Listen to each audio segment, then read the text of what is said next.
Hello student, in this class we will learn about evaporation here. Yes, this is one of the important process which is responsible for rain on this earth. Yes, my dear student, evaporation is the process which is responsible for rain on this earth. Now it is possible, now try to study more about it.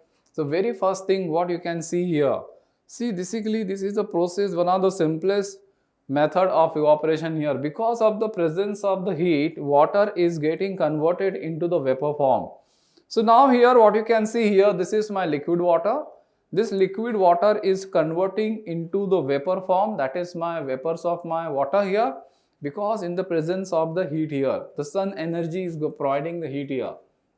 So the process of changing liquid into vapor at any temperature, okay, please try to understand, and below its boiling point. This is extremely important, my dear.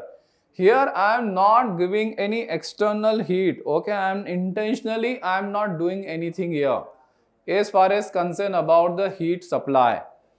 Okay, at any temperature, evaporation can be possible at any temperature, and this is possible below its boiling point always. So that process is called the evaporation here. Now try to understand how these different factors are going to affect the process of evaporation here. So very first thing I am trying to tell you about the temperature here.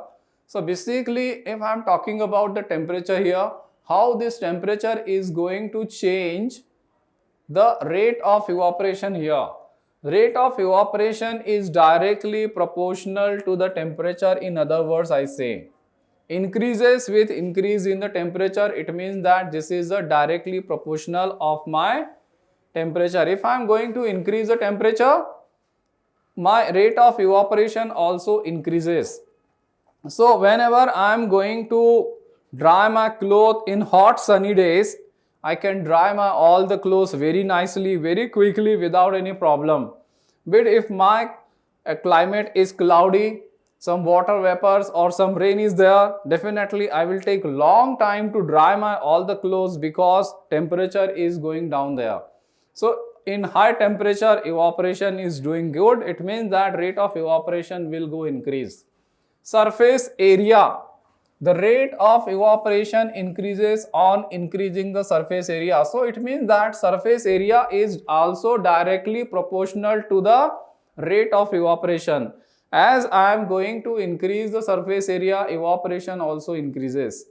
Now the third is humidity. Humidity means the amount of water vapor which is present in the atmosphere or in the air.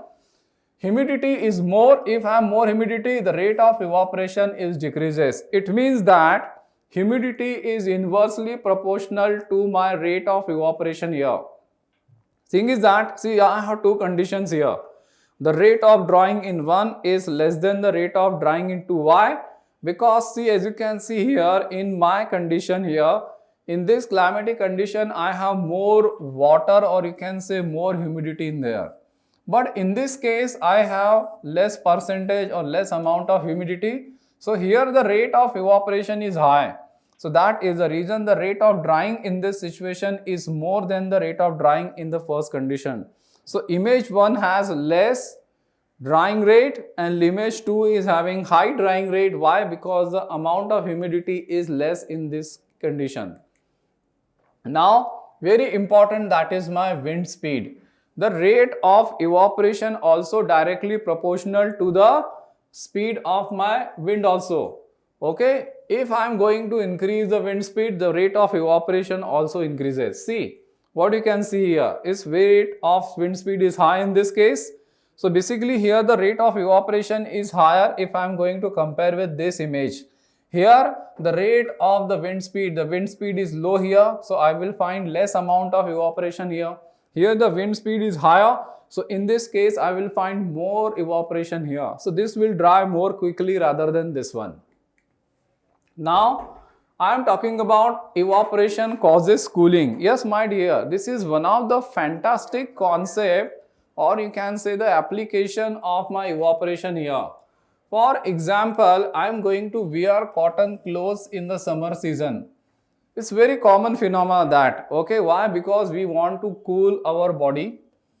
Okay, because cotton can absorb sweat and all this thing, and sweat evaporate gradually because of the presence of heat, and that is going to give me a, you can say, the cooling function of that. Similarly, if I am using the earthen pot, okay, if my water is filled in the earthen pot and if my water is filled in the steel pot, so basically what is the difference here?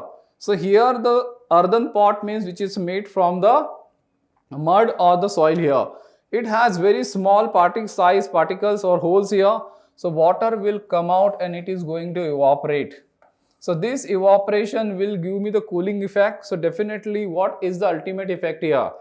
Earthen pot water is much more colder than the water which is filled in the steel vessel. In steel vessel, no tiny holes are available. So no evaporation will take place. If no evaporation will take place, so definitely I will not get the cooling effect here. So this is one of the important aspect or the application of the evaporation. In the summer season, we are all using the earthen pots for the cold water. So because of the evaporation only.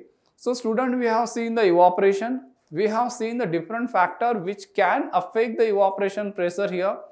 So thing is that evaporation is one of the important process for our day-to-day life also. So student, thank you so much for watching this video.